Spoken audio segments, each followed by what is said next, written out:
The morning the Cotter River swallowed its own banks, Minnie Brooks had already been awake for 6 hours. She had felt it in the earth before she heard it in the water, that deep subterranean shudder that traveled up through the packed clay floor of the barn and into the soles of her boots like a warning whispered by the land itself. Minnie knew this land.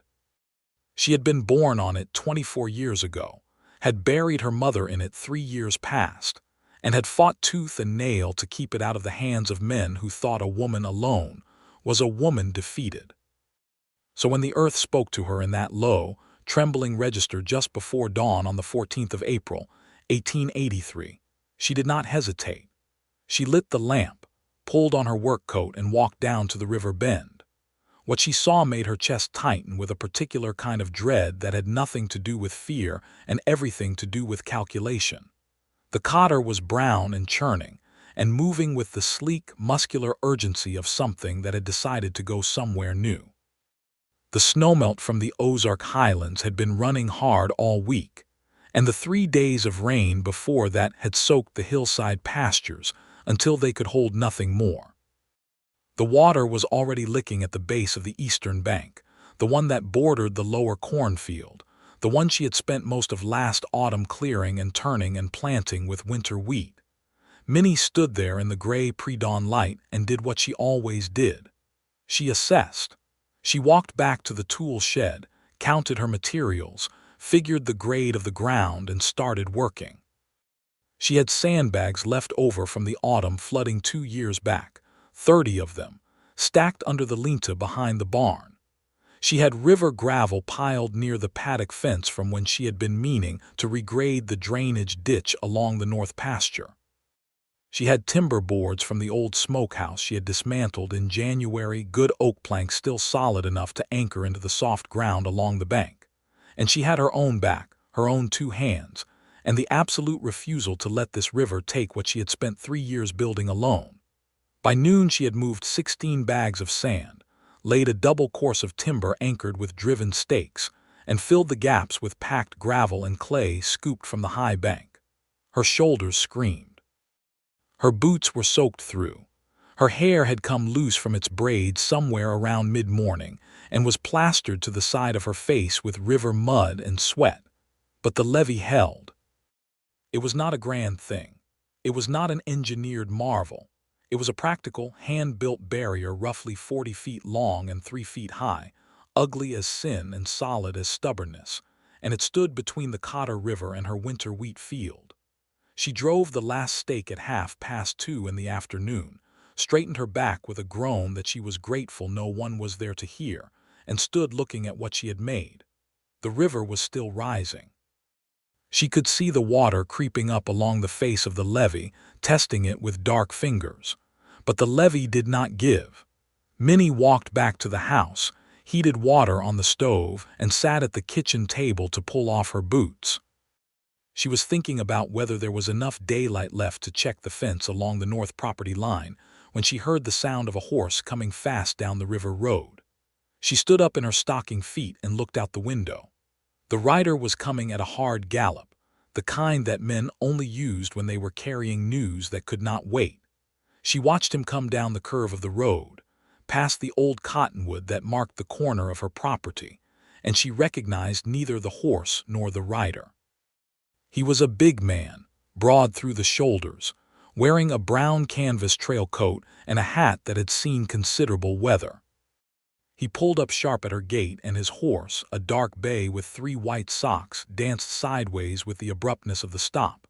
Minnie opened the front door and stepped onto the porch. "Miss Brooks," he called, and his voice was urgent, pitched to carry over the sound of the running river. "Miss Minnie Brooks." "That is me," she said. "My name is Nathan Bristol. I am the new land agent out of Calico Bluff." He swung down from the saddle in one motion, tying the horse's reins to the gate post with quick, practiced hands. "Ma'am, I rode out here directly because I need to warn you. The Cotter River is flooding. The gauge at the Dawson Bridge put it 3 feet above flood stage 2 hours ago, and it was still climbing. Your lower field is going to be underwater by nightfall if you have not made preparations."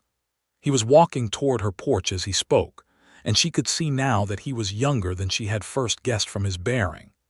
27, maybe 28, with dark eyes set under straight brows and a jaw that was carrying a week's worth of dark stubble.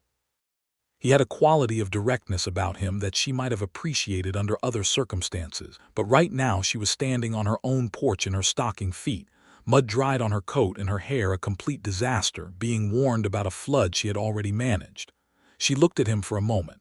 Then she stepped back inside and came out holding a spare shovel. "Mr. Bristol," she said, "the levee is already built. I finished it about an hour ago." He stopped walking. He was about 8 feet from her porch steps, and the expression that crossed his face was something she would remember for a very long time. It moved through surprise, through a rapid recalculation, and arrived somewhere she could not quite name. He looked past her toward the lower field, then looked at the mud on her coat, then looked at the shovel in her hand. "You built it yourself," he said. It was not exactly a question. "I did." He was quiet for a moment. The river made its constant sound behind the trees. His horse shifted its weight and blew softly. "Well," he said, and there was something in his voice that was not quite the condescension she had braced herself for. It sounded more like genuine, unguarded admiration. "I rode about 15 miles this morning telling people their fields were going to flood." How many of them had already handled it, she asked. "None," he said. "You are the first." She held out the shovel. "Then I expect you are tired from all that riding and warning. If you want to make yourself useful, the north fence line needs checking. The water is undermining the post footings on the river side." He stood there for another moment, looking at her with those dark eyes, and then he walked up to the porch steps and took the shovel from her hand. Their fingers were only inches apart in the exchange, and she noticed, in an involuntary and irritating way, that his hands were the hands of someone who actually worked for a living, not the soft-palmed hands of a pure paper pusher. There were calluses along his right palm and his knuckles were weather-roughened. "Which way is the north fence?" he asked. She pointed, and he went. She watched him go, and then she went inside to find her other pair of boots. The north fence took them the rest of the afternoon and into the early evening. Minnie came out 20 minutes after Nathan had headed that direction, to find that he had already located the compromised posts and was working methodically from the southernmost damaged one outward, tamping fresh gravel around the bases and bracing the leaning posts with angle stakes. He worked without fuss and without conversation beyond what was necessary for the task, and she found herself unexpectedly grateful for it. Most men who came to help her on the property came with a running commentary of suggestions about how things ought to have been done, ought to be done, ought to be done differently. Nathan Bristol braced fence posts without editorializing.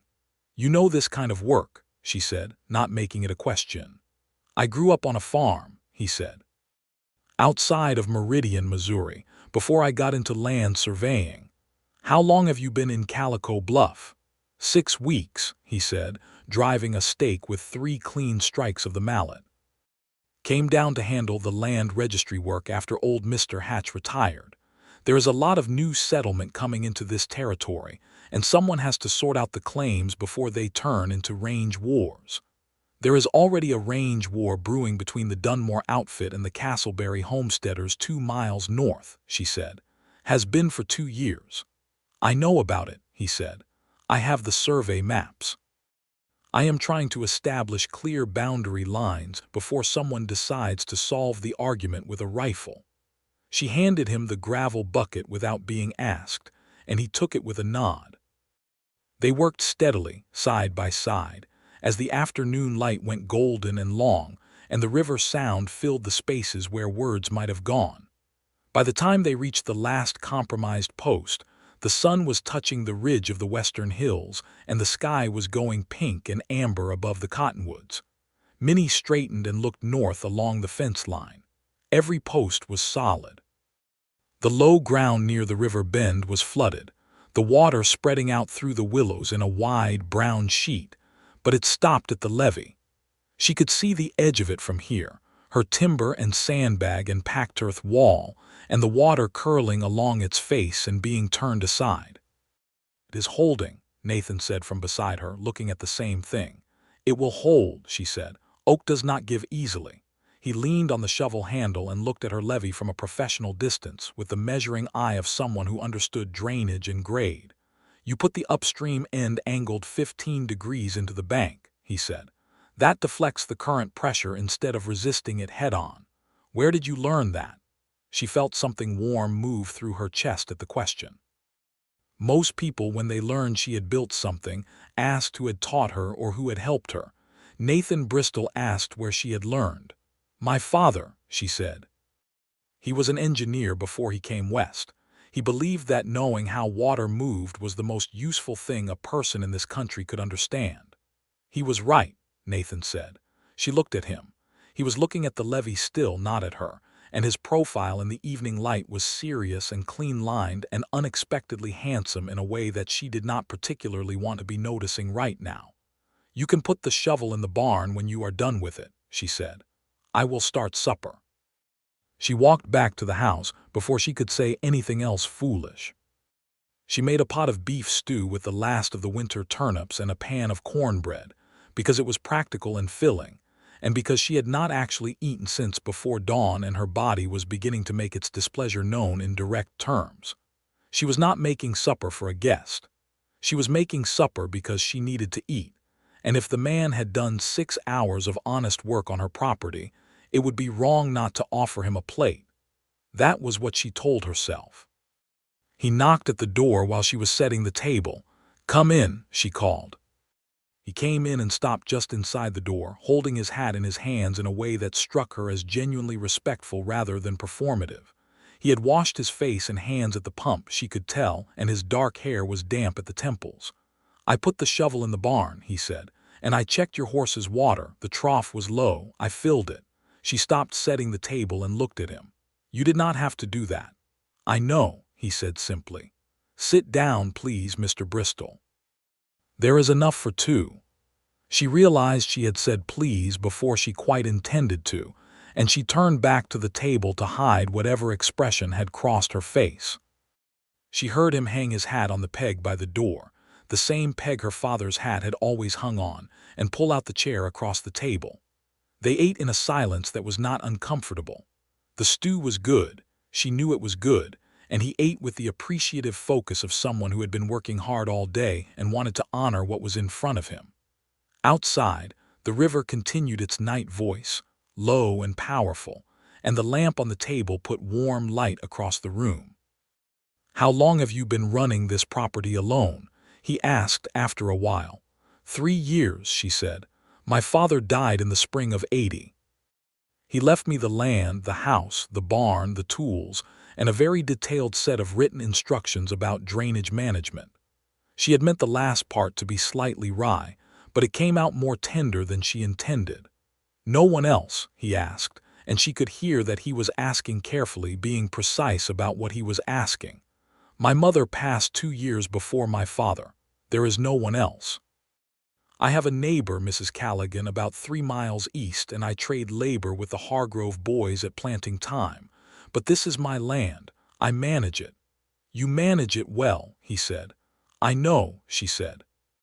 He looked at her then, and she met his eyes, and something shifted in the air between them that she could feel but could not precisely name. It was not the look of a man measuring a woman for what she might be worth to him. It was more like the look of someone who had just encountered something they had not expected and were trying to be honest with themselves about it. "I should tell you something," he said, and his tone changed slightly, became more careful. "The reason I came out today, beyond warning you about the flood, I need to speak with you about your land registration." Something in her went still. "What about it?" "There is a claim filed with the Territory Land Office," he said. "From a man named Rourke Putnam. He is asserting that your father's original patent was improperly surveyed and that the eastern boundary of your property actually falls 40 yards west of where your fence currently stands, which would put your lower field inside his claim." Minnie set down her spoon with precise and deliberate care. "Rourke Putnam," she said, has been trying to take my land since the week after my father's funeral. I believe you, Nathan said. That is why I am telling you directly. His filing has a procedural problem. The survey he submitted uses reference markers that were established after your father's original patent date, which means under the territory statute, his survey cannot legally supersede the original. But I need your father's original patent document to make that argument hold. Do you have it? I have every document my father ever filed, she said. They are in the strongbox under the floor of the parlor. Then your land is safe, Nathan said. But you are going to need to come into Calico Bluff and file a counteraffidavit. I can tell you exactly what to bring and what to say, and I will make sure the registry records it correctly. She looked at him for a long moment. Why are you telling me this? He looked back at her without flinching. Because it is my job to see that the land records in this territory are accurate, and because Rourke Putnam came to my office last week with a bottle of whiskey and an insinuation that I might see things his way if I were sensible about it. I showed him the door. She felt something loosen in her chest, some persistent, habitual tightness she had carried for 3 years, the tightness of knowing that the world was full of men who saw a woman alone and thought opportunity. She did not let herself trust it entirely. She had learned not to trust things entirely, at least not quickly. But she felt it loosen, just slightly. I will come to Calico Bluff on Thursday, she said. I will have the paperwork ready, he said. They finished supper. He helped her clear the dishes without being asked, which she noted with the same quiet attentiveness she brought to everything. He said good night at the door, retrieved his hat from her father's peg, and walked out to where his bay horse was tied at the gate. She stood in the doorway and watched him go, and the night around the farm was full of the sound of the Cotter River running high and urgent and alive. She went to bed thinking about levees and surveys and dark eyes that looked at things honestly, and she told herself firmly that she was simply tired. She was not convinced. Thursday came with high clouds and a brisk spring wind that smelled of rain still to come. Minnie put on her good skirt and her clean blue shirtwaist, which she refused to admit to herself she had chosen for any particular reason, braided her dark hair with deliberate neatness, and drove the wagon into Calico Bluff. The town was the standard prairie architecture of the era, 2 rows of wood-frame buildings facing each other across a wide, rutted main street. There was a general store, a hardware, a saloon, a land office, a post, a small hotel, and a church at the far end with a bell tower that still leaned slightly from the windstorm of 2 summers past. The wagon traffic was moderate, and the wooden boardwalks held the usual Thursday population of farmers in from surrounding properties, women doing their town errands, and a scattering of cowboys from the nearby cattle operations. The land office was a solid, square building at the north end of the street, newer than most of the surrounding structures, with the territory seal painted on the door glass. Minnie tied up the horses and went in. Nathan was at the main desk, working through a stack of survey maps with a straightedge and a pencil, and he looked up when the door opened.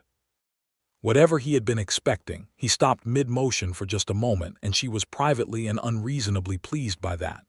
"Miss Brooks," he said, setting down his pencil, "you are right on time." "I am always right on time," she said, and came to the desk. He had everything prepared. He walked her through the counteraffidavit line by line, explaining each section without condescension, asking her questions when he needed specifics, listening to her answers with full attention. She spread her father's original patent document on the desk, and Nathan compared it with the territory survey records with the focused precision of someone who genuinely understood what he was looking for. He found the discrepancy in Putnam's submitted survey within 10 minutes, a reference marker dated 11 months after her father's patent, and pointed it out to her in plain language. "There," he said, setting his finger beside the date notation. "His entire survey depends on this marker, and this marker did not exist when your father filed. Under Section 14 of the Territory Land Code, a subsequent survey cannot alter the boundaries of an existing patent. Your eastern fence line stands exactly where it should." She looked at the documents and felt 3 years of low-grade anxiety simply drain away, as cleanly as water through good gravel. "How long before this is finalized?" she asked. "I will file the counter-affidavit this afternoon. Putnam will have 30 days to respond, but he has no legal ground to stand on. I will send you written notice when it is fully resolved, which should be within 6 weeks." She signed the affidavit. He witnessed it. He rolled the documents carefully, tied them with a red registry ribbon, and set them in the appropriate box. She watched his hands as he worked, those capable, honest hands, and looked away when she caught herself watching. "Mr. Bristol," she said, standing and gathering her coat. "Nathan," he said. He said it simply, without particular emphasis, like a man stating a fact. She looked at him. "Nathan," she said, and felt the words settle differently in her mouth than Mr. Bristol did. "Thank you for riding out to warn me, and for this." "The warning was my job," he said. "The rest of it is also my job, but I am glad I could do it for you specifically." She put on her coat and picked up her bag. She was halfway to the door when she stopped, because she was Minnie Brooks and she had learned that the things you did not say often had more consequences than the things you did. "I make good coffee," she said, her back still partly toward him. "If you ever find yourself near the river road on a morning when the weather is reasonable." She turned enough to see him, and he was looking at her with those direct, dark eyes, and he was smiling. It was not a practiced or calculated smile. It was the smile of a man who was genuinely, simply happy. "I will find myself on the river road," he said. She nodded and went out. She was 3 blocks down the street, walking toward the general store for her supplies, when she realized she was smiling at the road in front of her like a complete fool, and she did not particularly care. He came the following Saturday morning.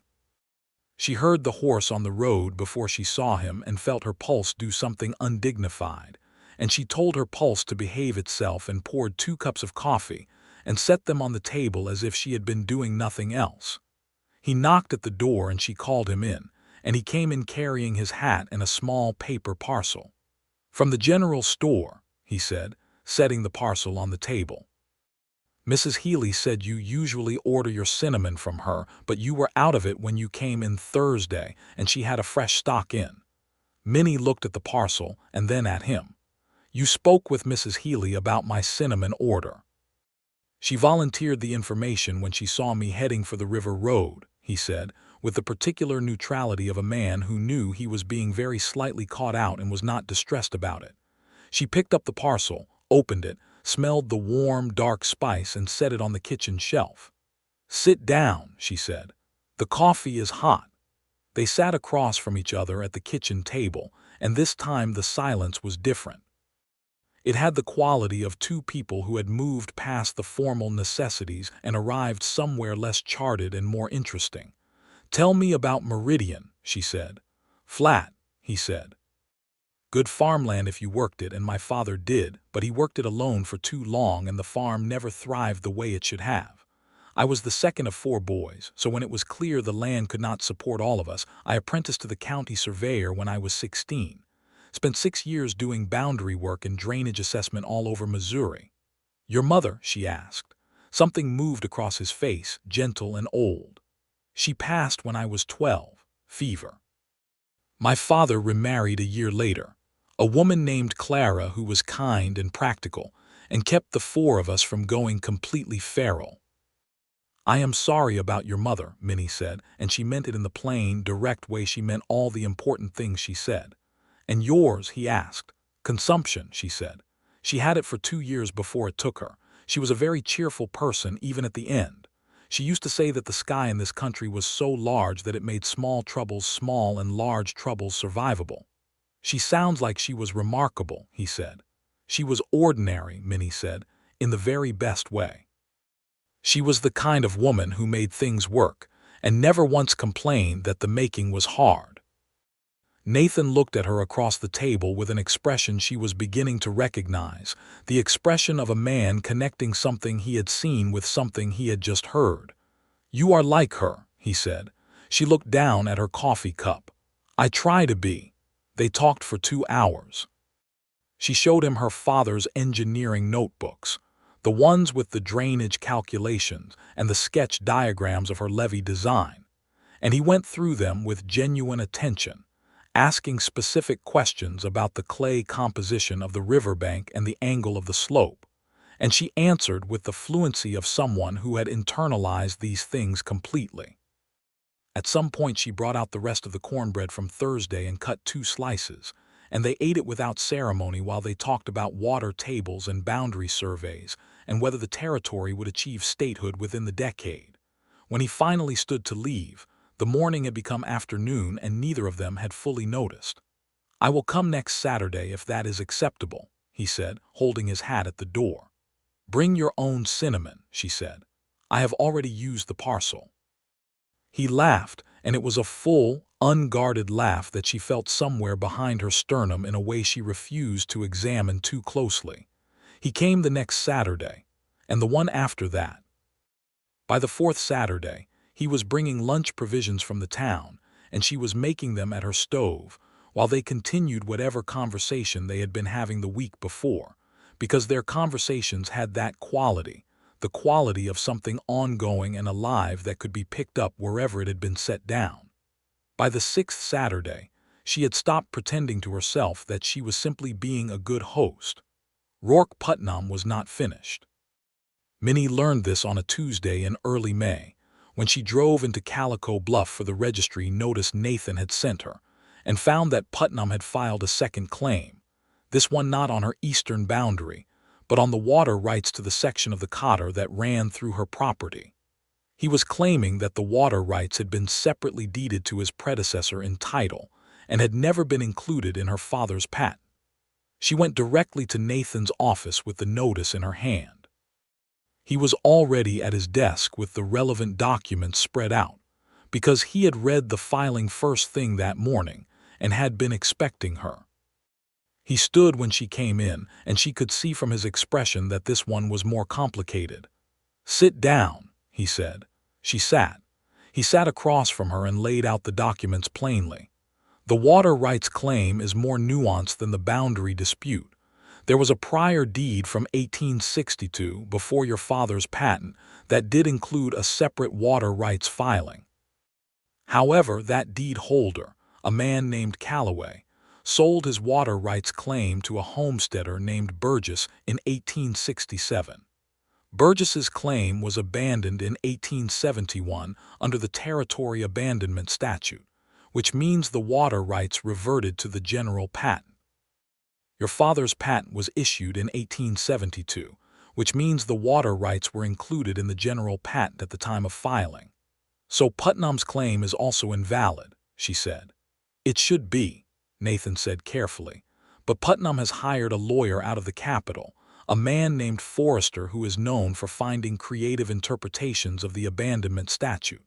He is going to argue that the reversion was not properly recorded, which means there is a technical gap in the chain of title." Minnie was quiet for a moment. She looked at the documents on the desk with the same clear-eyed assessment she brought to everything. "What do we need?" "The original abandonment filing from 1871, he said. "If it exists and was properly executed, it forecloses Putnam's argument entirely. The problem is that the territory land records from that period are inconsistently archived.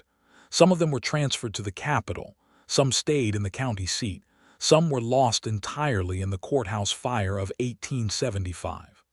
Where do we look first?" He looked at her, and she could see that he had been working on this since morning and had already mapped the search. "The county seat in Garner's Ford. I am planning to ride there Thursday. I would like to take you with me if you are willing, because you are the claimant and your presence will give me standing to access the restricted archive." "I will come Thursday," she said. She stood and gathered her coat, and then she looked at him directly. "Nathan, Putnam is not going to stop. Even if we settle this claim, he will find another angle." "I know," he said. He was watching her with that steady attention she had come to rely on in a way she had not planned. "Why does he want my land so badly?" she asked. "The field he has been trying to claim is good land, but it is not extraordinary." "It is not the field," Nathan said. "It is the water." The section of the Cotter that runs through your property is the only reliable year-round water source for about 6 miles in any direction. Whoever controls those water rights controls the grazing options for every cattle operation in the area. Putnam is not a farmer, he is a cattle broker. He wants to be able to charge access fees to the river. Minnie looked at him for a long moment. Then she said, very quietly, "My father knew this. He mentioned Putnam in his last letter to me. He said there were men in this territory who understood that water was more valuable than gold and were willing to behave accordingly." "Your father was right," Nathan said. "Then we need to find that abandonment filing," she said. "Thursday, what time do you want to leave?" "Before dawn," he said.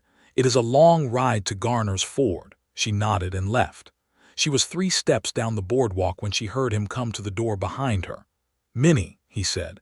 It was the first time he had used her given name without the miss, and she felt it land with a weight entirely disproportionate to its syllables. She turned. He was standing in the doorway of the land office with the spring sunlight behind him, and his expression was serious and open all at once.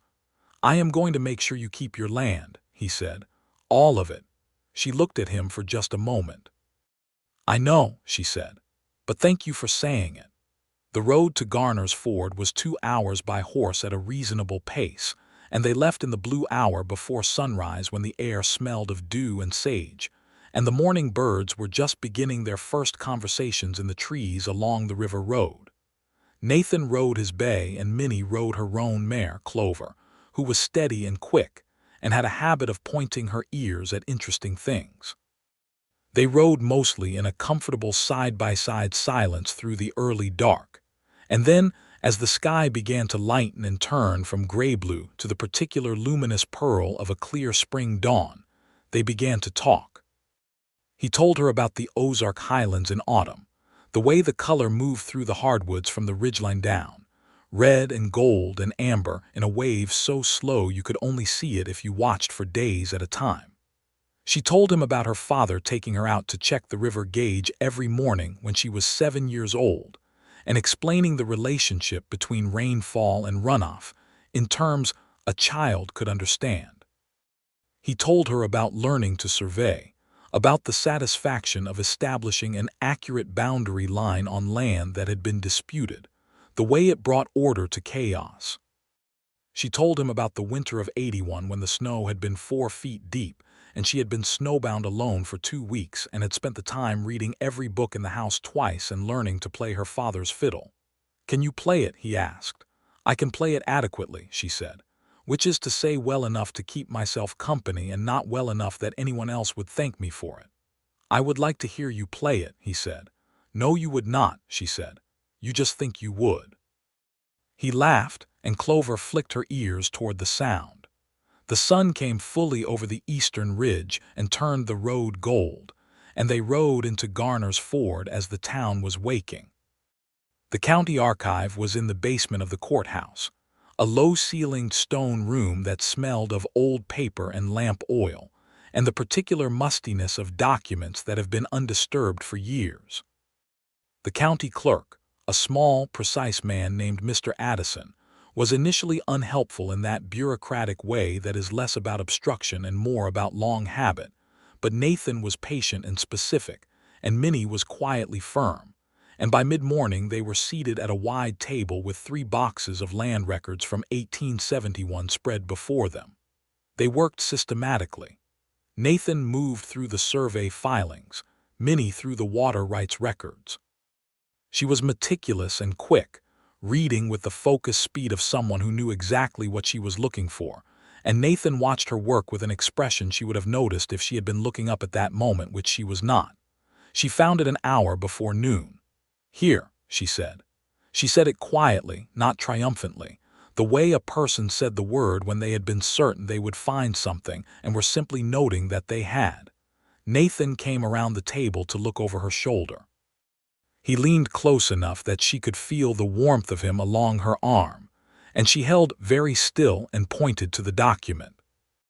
It was the Burgess abandonment filing from the 14th of September, 1871.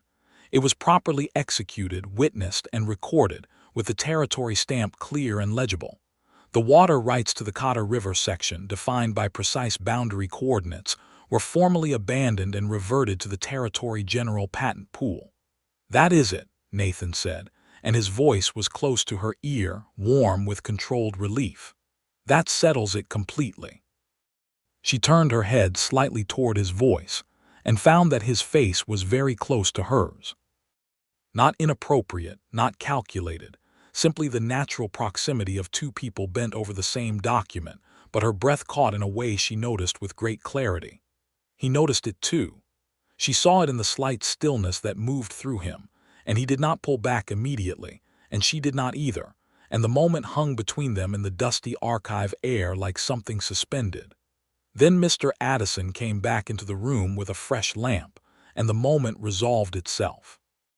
Nathan straightened and asked about making a certified copy, and Minnie looked back at the document with great deliberateness and traced the registry stamp with one finger to confirm it was genuine. They had a certified copy made by noon and started back to Calico Bluff in the full heat of the midday sun. The return ride was different from the morning. There was a new quality in the space between them, something that the archive had deposited there that neither of them had quite addressed. About halfway back, on a straight, quiet stretch of road between two pastures, Nathan pulled his horse up slightly and said her name. "Minnie." She brought Clover even with the bay and looked at him. He was looking straight ahead down the road, and he had the careful expression of a man choosing his words with the same precision he used for surveying. "I want to say something to you," he said. "And I want to say it clearly so there is no ambiguity about what I mean." "All right," she said. "I came to this territory for a job," he said.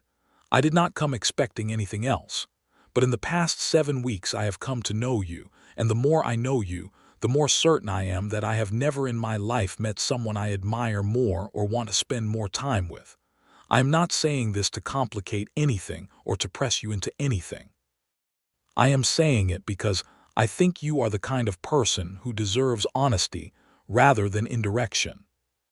The road stretched ahead of them, golden and quiet, and Clover walked steadily, and Minnie was quiet for a moment because she was Minnie Brooks, and she did not say the important things carelessly. "I have been running this property alone for 3 years," she said finally. "In that time, I have had 2 men come to my door who wanted the land. 1 man come to my door who wanted something else entirely which I will not dignify by specifying, and exactly no one who came and simply saw me clearly." "I see you clearly," Nathan said. "I know," she said. "That is the thing I keep coming back to." He looked at her then, and she looked at him, and the honest brightness of the midday sun made everything plain and unambiguous. She reached across the space between their horses and put her hand on his arm for just a moment, and he put his hand over hers, and they rode back to Calico Bluff with something settled between them that had not been settled before. The confrontation with Rourke Putnam happened 3 weeks later. Nathan filed the certified abandonment record with the Territory Land Office and formally rejected Putnam's water rights claim on procedural and evidentiary grounds. Putnam's lawyer, Forrester, sent 3 letters of escalating aggression, which Nathan answered with patient, precise legal language that left no opening for further argument. The boundary dispute had already been formally closed in Minnie's favor 2 weeks prior. Putnam himself arrived at Minnie's property on a Wednesday afternoon in early June, and he came with 2 of his ranch hands and the particular bearing of a man who has run out of legitimate tools and is testing how far bare belligerence will carry him. Minnie saw them coming from the barn, where she was repairing a harness, and she walked out into the yard with her harness tools in her hand and waited. She did not invite them to dismount. Putnam was a heavy-set man of 50 with a face like a dried apple and eyes the color of old copper, hard and corroded. He looked down at her from his horse with the flat assessment of a man deciding how much he needed to pretend to. "Miss Brooks," he said, "I want you to understand that this is not over." "It is over, Mr. Putnam," she said. "The land office has closed both claims. The documented record is complete and public. You have no legal avenue remaining. Legal avenues are not the only avenues in this territory, he said, and there was an implication in it that she was meant to feel as a threat. She looked at him with steady eyes. I have been on this property for 24 years, she said. I have managed floods, drought, fence disputes, a severe winter, and 2 land challenges from your office. I am still here. You are welcome to come back as many times as you like, but I want you to understand something clearly. This land is mine. The water rights are mine. Every document in the Territory Archive confirms it. And if you or anyone connected with you touches my property, my fences, my livestock, or my water access, I will be in the Territory Court before the week is out with a nuisance and trespass claim that will be very difficult and very expensive for you to answer. There was a silence. Putnam's horse shifted, and he reined it back with a hard hand. You are a stubborn woman, he said. Yes, she said. I am. He looked at her for a long moment, and she held his gaze with the calm and absolute patience of someone who has nothing to concede.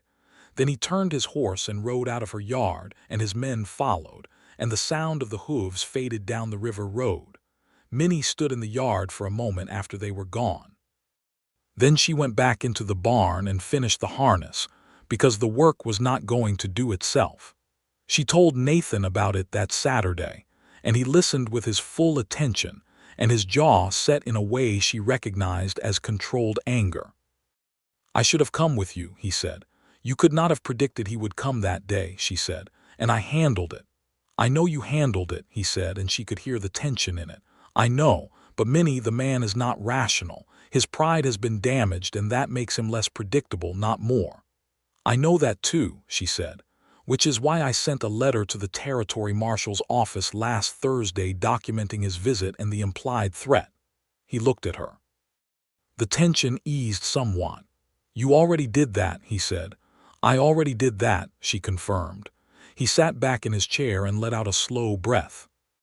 Then he looked at her across the kitchen table, and the late morning light was warm across the room, and outside the Cotter River was running at a clean, spring-normal level through the willow trees.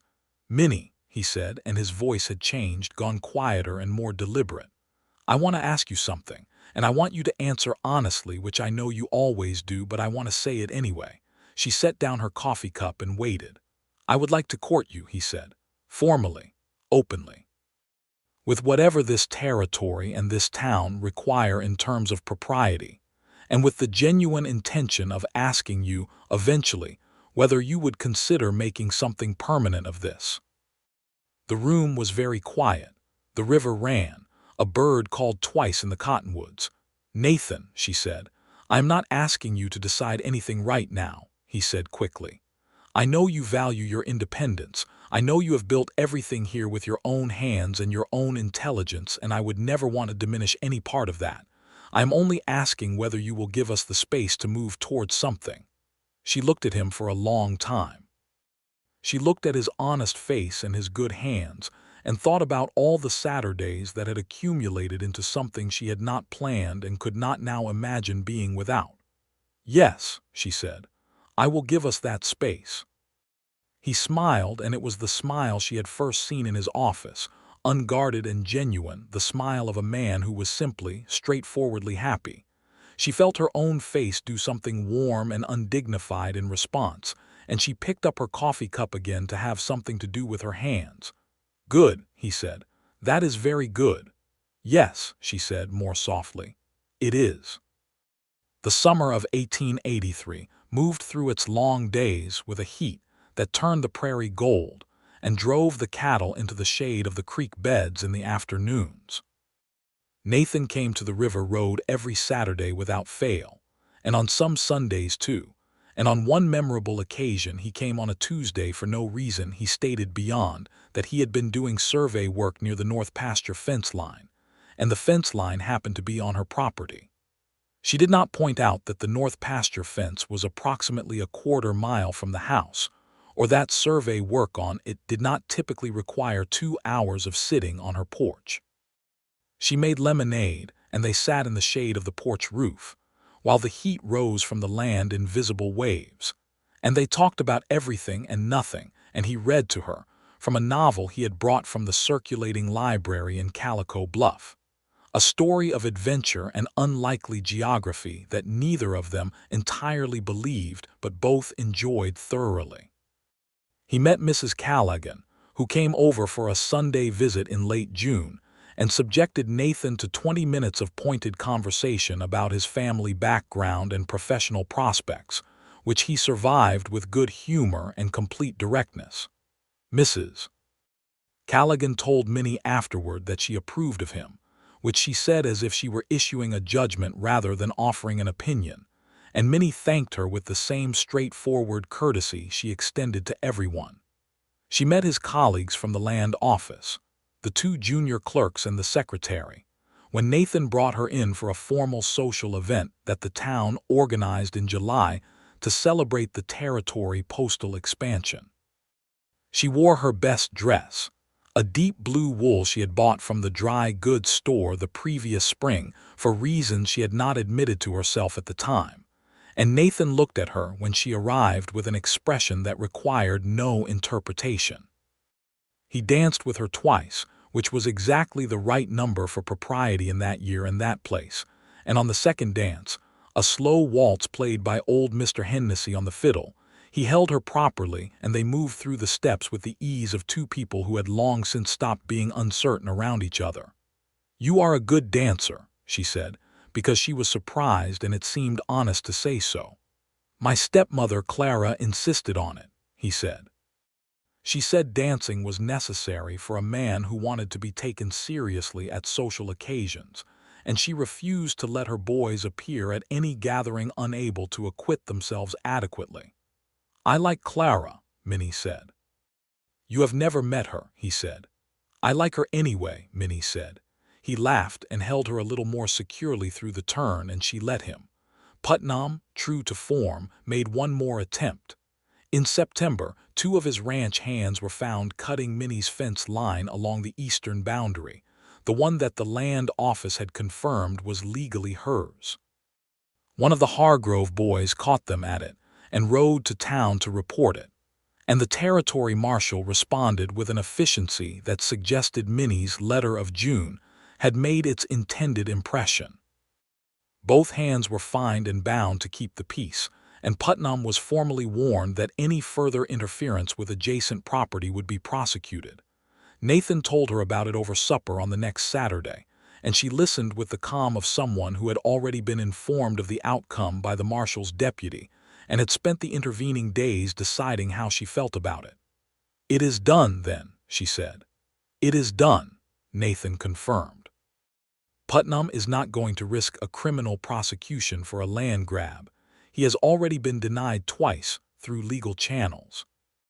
He will find another way to expand his operation, in a direction that does not require dealing with a woman who knows the territory land code better than his lawyer. She smiled at that, a small, precise smile. "I learned the land code the year after my father died. I spent 3 winters reading every statute and registry document I could get from the court clerk. I knew Putnam was going to come at me eventually." "You were preparing," he said. "I am always preparing," she said. "That is how this land has stayed mine."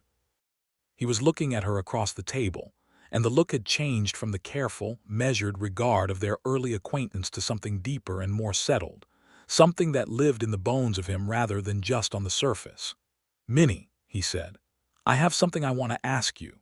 She was quiet, because she could hear in his voice that this was the question she had been watching approach all summer, the way you watched a distant weather front come across the prairie, knowing its shape from a long way off.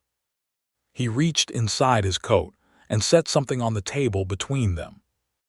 It was a small, plain box, the kind that came from the jeweler in Calico Bluff, and he did not open it immediately but put his hands flat on the table on either side of it. "I love you," he said. It was the first time he had said the words, and he said them with the same directness he brought to all his important communications, clear and without artifice. "I have loved you since somewhere around the 3rd Saturday, when you explained the difference between alluvial clay and residual clay, and I realized that you were the most interesting person I had ever sat across a table from. I have been trying to say this with appropriate patience and proper timing, and I have now run out of patience entirely." She was looking at him across the table, and her heart was doing something so full and complicated that she could not have named all of its components. "I know that you are fully capable of managing every aspect of your life and this property without me," he continued. "I know that you do not need me to defend your land or fix your fences or warn you that the river is rising. I know all of that, and I would not change any of it. I am asking you to let me stand beside you, not in front of you, and not because you need someone there, but because I believe the two of us beside each other is better than either of us alone." She looked at him for a long, quiet moment. Then she reached across the table and put her hand over his. "Open the box," she said. He opened it. The ring inside was simple and good, a plain band of gold with a single small stone, nothing excessive, nothing ornamental, exactly the kind of thing she would have chosen herself. "Yes," she said. "Nathan, yes." He stood up from his side of the table, which she thought was going to involve him coming around it. But instead he reached across with the ring in his hand, and she gave him her left hand, and he put the ring on her finger with great care, as if it were something that required precision, and it fit perfectly. He had been to the jeweler and given her approximate ring size based on a careful, covert observation of her hands, which she would learn about later and find enormously, irrationally endearing. He came around the table then, and she stood, and he put his arms around her in the warm lamplight of the kitchen, and she put her face against his chest, and felt the solidity of him and the steadiness of him and the way he held her as if she were something of great value and great strength simultaneously, which was exactly right. "I love you," she said into the fabric of his shirt. "I have loved you since you took the shovel without argument." He laughed low and warm, the laugh she had come to regard as one of the finest sounds in her daily life. "That shovel," he said. "That shovel," she agreed. They were married in November, at the church at the end of the main street in Calico Bluff, with the leaning bell tower and the wood smoke smell, and the congregation of neighbors who had watched the proceedings of the summer with the particular interest that small communities reserve for courtships. Mrs. Callaghan was in the front pew and cried with complete lack of embarrassment. The Hargrove boys cleaned up surprisingly well and sat in the third row. Nathan's colleague from the land office, a young man named Pierce, stood as his witness, and Minnie's neighbor Mrs. Callaghan served as hers. Minnie wore her mother's dress, altered to fit her, a cream wool with a high collar and small pearl buttons, and she had braided her dark hair and pinned it up with the set of carved combs that had been her mother's.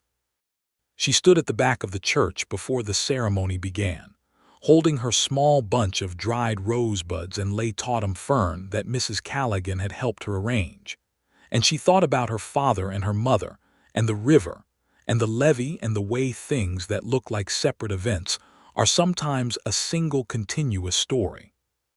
Nathan was waiting at the front of the church, and when she came in and walked down the aisle, he turned and looked at her with an expression so unguarded and so full that she had to fix her gaze slightly over his left shoulder to maintain her composure for the first 20 feet of the walk.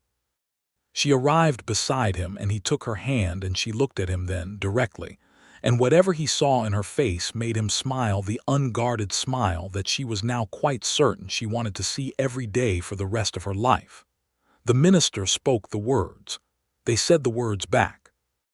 Nathan's hand on hers was warm and certain, and outside the church the November wind moved through the cottonwoods along the river road with a sound like distant water. When it was done, she was Minnie Bristol, though she intended to append Brooks as a matter of personal and historical record, and she told Nathan so on the way out of the church, and he said he would not have it any other way. They rode back to the River Road property in Nathan's wagon, with the early winter sky going gray-blue above the hills and the air sharp with cold. And when the wagon came around the curve past the old cottonwood and the house and the barn came into view, Minnie looked at it the way she always did, with that assessing, proprietary love that was as natural to her as breathing. And then Nathan's hand was warm over hers on the wagon seat, and the view included him now in the way it included the river and the fence lines, and the eastern field with her winter wheat just showing green, and she felt the rightness of it settle through her like warm light. They spent the winter well. Nathan transferred his base of operations to the River Road property, keeping his office in Calico Bluff, but spending the vast majority of his time at the farm. He was, as she had always suspected he would be, a genuinely useful person to have on a working property, not because she needed the labor, but because he brought a systematic intelligence to the problems of maintenance and improvement that complemented her own practical knowledge in ways that made the whole operation better than either of them would have managed alone.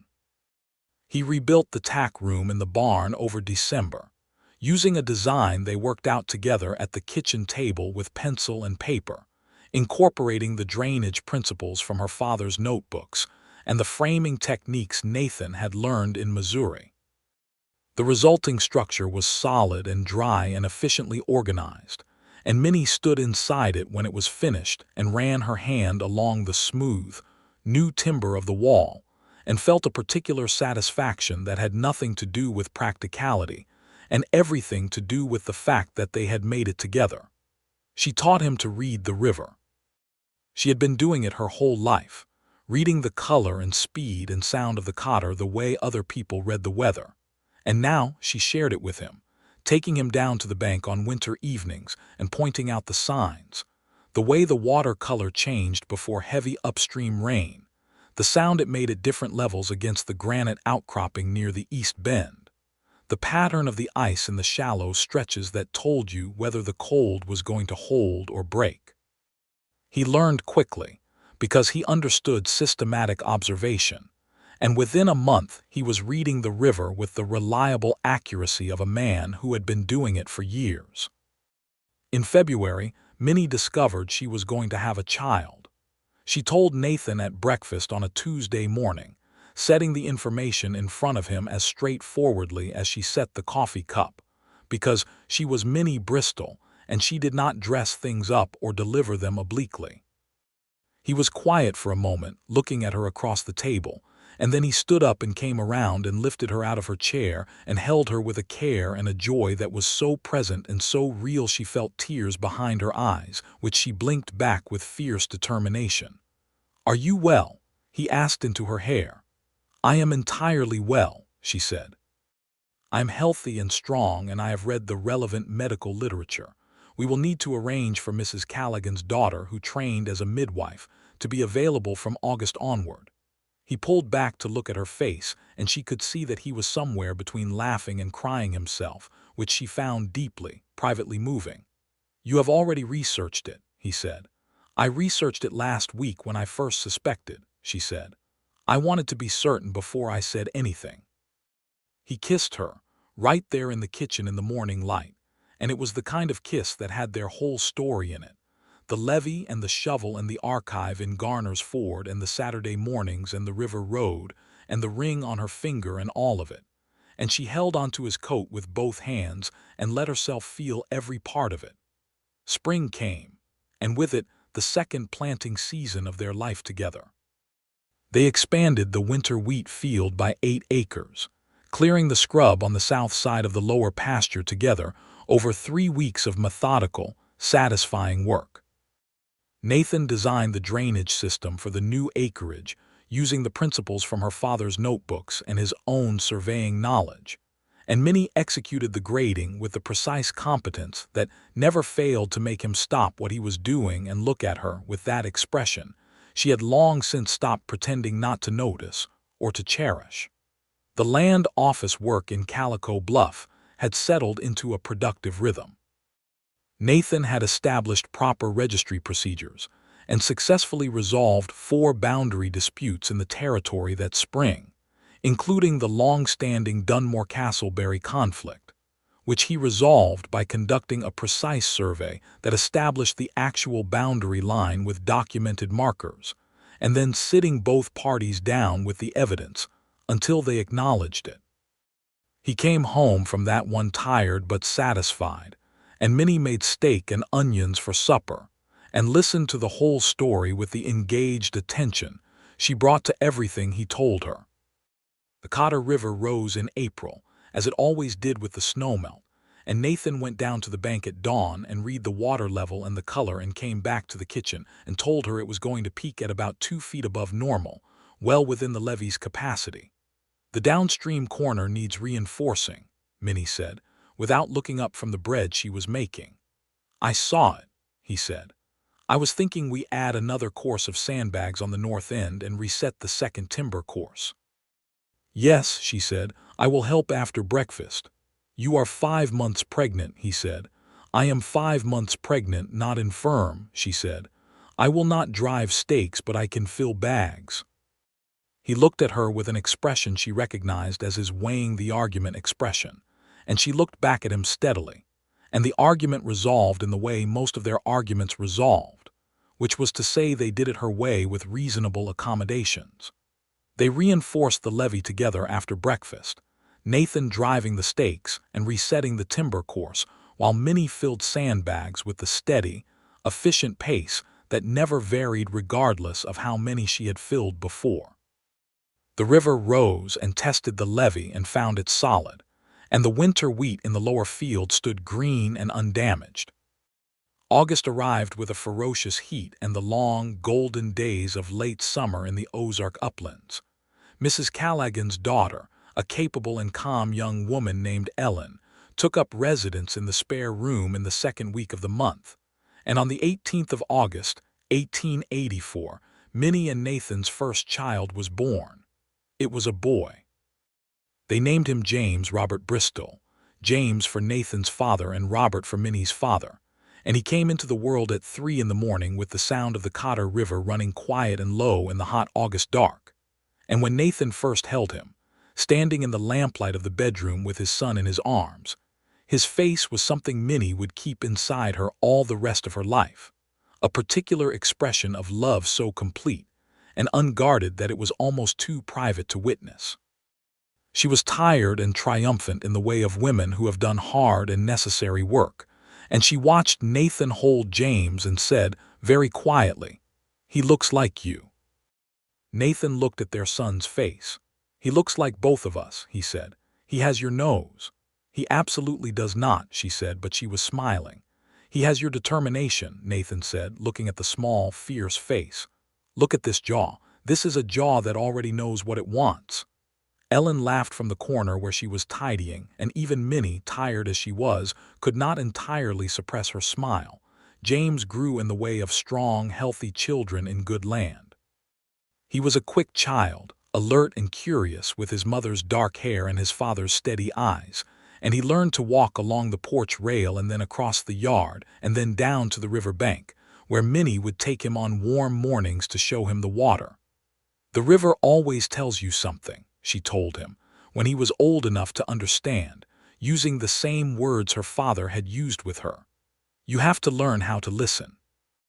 James would look at the water with the serious attention of a small child who is genuinely trying to learn something, and Minnie would watch him and feel something so large and warm that she had no adequate word for it. Nathan took James on his survey trips when the boy was old enough, setting him on the saddle in front of him on the bay, who was steady and patient, and seemed to understand that he was carrying something precious. James came home from these trips full of information about boundary markers and drainage grades and the names of neighboring families, and Minnie would sit with him at the kitchen table after supper and listen to him report everything he had learned with the focused attention she gave to all important things. In the spring of 1887, Minnie found she was expecting again. This time she told Nathan in the evening after supper, when James was asleep and the house was quiet and the spring peepers were singing their thin, brilliant chorus from the river bend. Nathan was at the table going through survey documents, and she sat down across from him and waited until he looked up. "We are going to need the spare room properly finished before October," she said. He understood immediately because he always understood her, and his face went through the same movement it had the first time, that tide of love and joy that he never learned to keep entirely private. "October," he said. "That gives us 5 months." "It does," she agreed. He closed the survey documents and reached across the table for her hand. She gave it to him, and he held it in both of his with the care he always took with things that mattered. "Are you well?" he asked. "I am excellently well," she said. "The summer is good for field work, and Ellen says she will come again in late September." "I love you," he said, with that same direct simplicity that had never once felt anything but entirely honest. "I know," she said. "I love you too. Now will you look at the spare room after breakfast tomorrow? The south wall has a draft I have been meaning to address for 2 years." He laughed and held her hand, and outside the peepers sang their high, clear song along the Cotter River.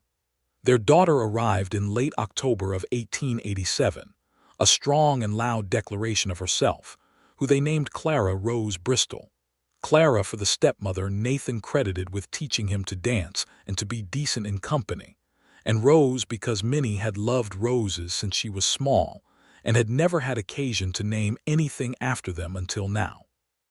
Clara was born in the same room as James, in the lamplight with the autumn river running below the trees, and this time 3-year-old James was permitted to look at her the next morning, which he did with a seriousness so thorough it made Nathan bite the inside of his cheek. "She is very small," James observed. "She was just born," Nathan said. "You were that small once." James looked deeply skeptical of this. "He was," Minnie confirmed from the bed, where she was holding Clara with the expertise of someone doing it for the second time. "You were smaller, actually." James examined this information and apparently filed it. Then he said, "Can I hold her?" "When you are sitting down and very carefully," Minnie said.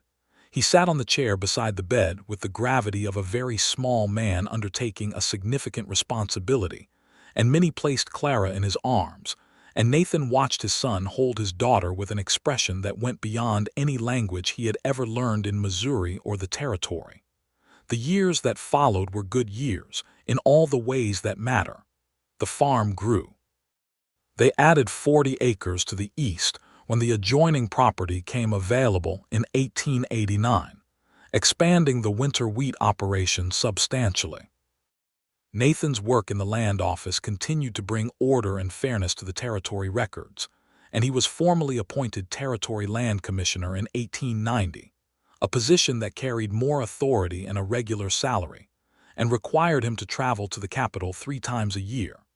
He always came back from these trips with books for James and ribbon for Clara, and some small, particular thing for Minnie that told her he had been paying attention to some conversation they had had weeks before. Once it was a copy of a new engineering manual on river management, which she did not discover until she opened it and found the inscription he had written on the first page in his careful, even hand. "For the woman who built the levee before I arrived with the shovel, with everything I have." She set the book down on the kitchen table and sat for a moment with the afternoon light across the room and the sound of her children playing somewhere outside, and her own heart so full it pressed against her ribs. Then she picked the book up and took it to the parlor to read, and she read it with a pencil in hand and made notes in the margins, because she was Minnie Brooks Bristol, and she had always known that the knowing was the work and the work was the love, and the two things were not separate. Rourke Putnam, as it turned out, overextended himself on a cattle speculation in the dry year of 1886 and was forced to sell his operation. He left the territory in the autumn of that year with considerably less than he had arrived with, and Minnie felt no particular emotion about this beyond a mild, practical satisfaction. She had outlasted him not by fighting him directly but by being more solidly rooted, which was in the end the only way you outlasted anything. James Brooks Bristol, named with the Brooks as a middle name because Minnie had never relinquished the intention, grew into a tall, serious boy with his father's methodical intelligence and his mother's absolute refusal to accept that something could not be done. At age 8, he already knew more about river hydraulics than most men twice his age. And at 12, he was assisting Nathan on survey expeditions, with a competence that made Nathan come home to supper saying simply, "Your son is remarkable," with a pride that filled the room. Clara Rose was a different kind of remarkable. She was quick and bright, and had the particular gift of understanding people, of reading a room and a person with a perception that was sometimes startling in someone so young. She was also fiercely opinionated and completely unafraid to say so, which Minnie considered not a problem but an asset, though she said this privately, and expressed it to Clara as a reminder that opinion without consideration was merely noise. Nathan and Minnie celebrated their 10th anniversary in November of 1893 with a supper at the Good Hotel in Calico Bluff, which had been substantially rebuilt since 1883, and now had curtains in the dining room and a French cook who had somehow ended up in the Ozark Hill country and made the best soup west of the Mississippi. James and Clara stayed with Mrs. Callaghan, who was 70 now and firmly of the opinion that children were the best company available, and that the young Bristols in particular were excellent specimens. They sat across from each other at the hotel table in the lamplight, Nathan in his good suit and Minnie in the blue dress she had bought several times over in the decade since the first one had worn out, always the same particular shade, and outside the November wind moved through the cottonwoods along the main street with the sound of every November before it. 10 years, Nathan said. 10 years, she agreed. She looked at him across the table and felt the whole decade behind him, every morning and every river check and every supper and every hard week of work and every good evening and the weight of their children's heads against her shoulder and his hand over hers on the wagon seat, all of it present simultaneously, all of it exactly right.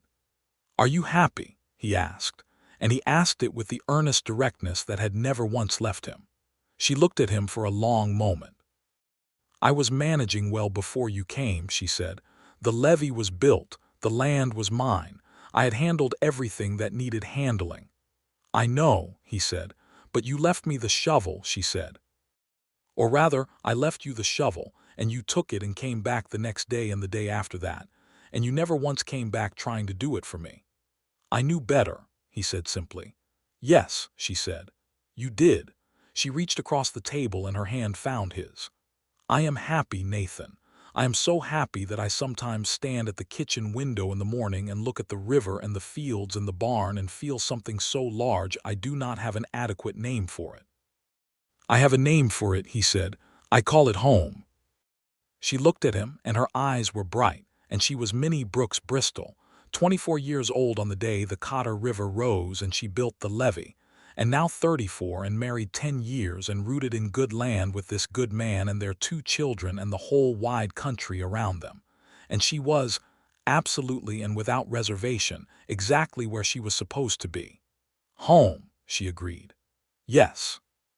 She squeezed his hand and he squeezed hers back, and the French cook brought out the soup, and the lamplight held them both in its warm and steady circle, and outside the Ozark Hills stood dark against the November stars, and the Cotter River ran clean and quiet along its proper channel, kept there by nothing more and nothing less than the careful, knowing work of 2 people who understood that the land rewards the ones who respect it, and that love, like a good levee, is built one honest day at a time. They drove home in the wagon under the cold stars, Nathan's arm around her shoulders against the chill, and the river road was silver in the moonlight, and the lights of the house were warm ahead through the bare cottonwood branches, and Minnie leaned against her husband's side and looked at the land that had always been hers and felt the deep, settled certainty of a life fully and rightly lived.